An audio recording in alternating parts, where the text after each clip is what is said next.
Shalom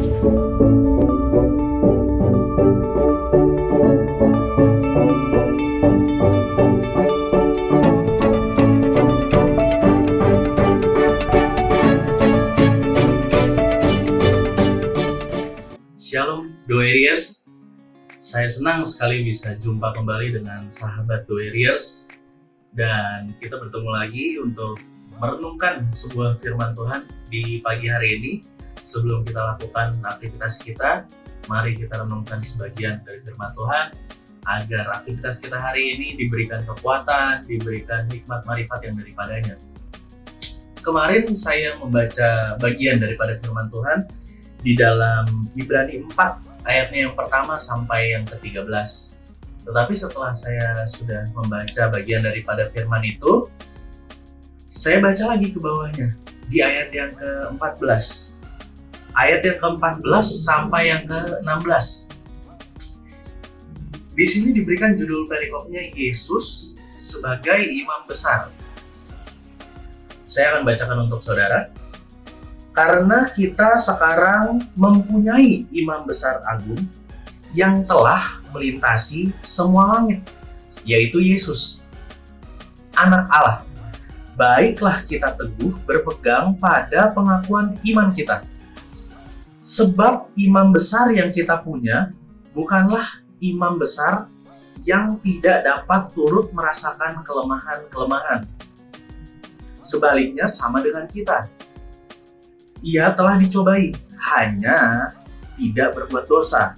Sebab itu marilah kita dengan penuh keberanian menghampiri tahta kasih karunia, supaya kita menerima rahmat dan menemukan kasih karunia untuk mendapat pertolongan kita pada waktunya.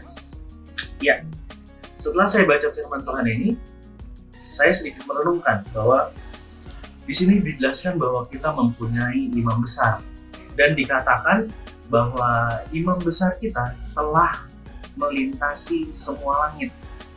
Lalu saya berpikir, apa arti kata semua langit yang tertulis di dalam Alkitab kita ini? Lalu saya mencari, dan saya mendapatkan bahwa semua langit ini sebenarnya adalah gambaran daripada surga.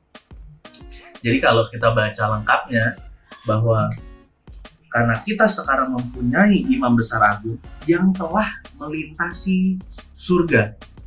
Kalau kita tahu tidak ada seorang manusia pun yang dapat melintasi surga. Tapi apa? Tapi dikatakan bahwa Yesus adalah orang yang telah melintasi surga.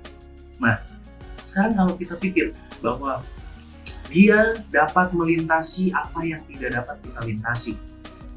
Dia dapat sampai ke tempat yang apa kita belum dapat sampai. Jadi sekarang kita tahu bahwa dia mampu melintasi apapun juga. Bahwa surga adalah tempat tertinggi. Kalau kita pikir dengan logika kita bahwa surga adalah tempat tertinggi. Bahkan di sini dianalogikan sebagai semua langit. Nah, kalau kita berpikir langit, bahwa kita adalah orang-orang yang tidak dapat tidak sampai ke sana.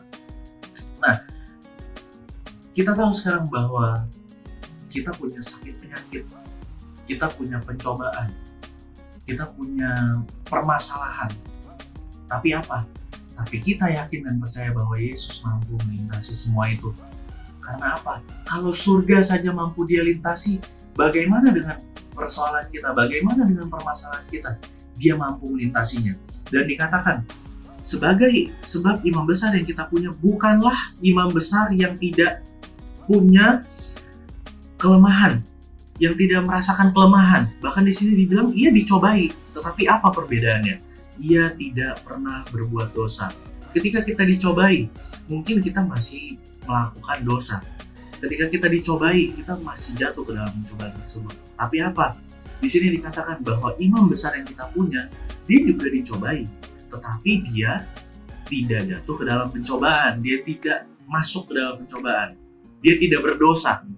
Nah, oleh sebab itu, mengapa dikatakan seperti itu? Agar kita berpegang teguh kepada imam besar kita, yaitu siapa? Yaitu Yesus Kristus. Oleh sebab itu, kita yakin dan percaya ketika Yesus ada di dunia, Yesus memberikan hidupnya untuk kita semua. Oleh sebab itu permasalahan kita semua diselesaikan oleh Dia. Dan ketika kita berpegang teguh iman kita kepada Dia, Dia juga yang akan menolong kita di dalam pencobaan kita. Karena apa? Karena Dia juga sempat merasakan pencobaan. Tapi sekali lagi, Dia tidak berdosa. Dan di ayat yang terakhir, sebab itu marilah kita dengan penuh keberanian menghampiri tahta karunia, supaya kita menerima rahmat dan menemukan kasih karunia untuk mendapat pertolongan kita pada waktunya. Oleh sebab itu, kunci yang terakhir, ketika kita sudah berpegang teguh iman kita kepada Dia, kita harus menghampirinya supaya mendapatkan rahmat, hikmat, dan juga kita mendapatkan pertolongan kita tepat pada waktunya. Karena sekali lagi, yang dapat melintasi surga adalah Yesus. Orang yang pertama yang dapat melintasi semua langit adalah Yesus. Oleh sebab itu, pertolongan kita hanya datang daripada Dia, dan pertolongan kita tepat waktu diberikan olehnya, tidak pernah terlambat. Asal apa? Tadi dikatakan dengan keberanian, yuk kita hampiri tahtanya agar kita dapat hikmat dan karunia, kasih karunia untuk melewati segala pencobaan kita. Tuhan Yesus memberkati sahabat warriors.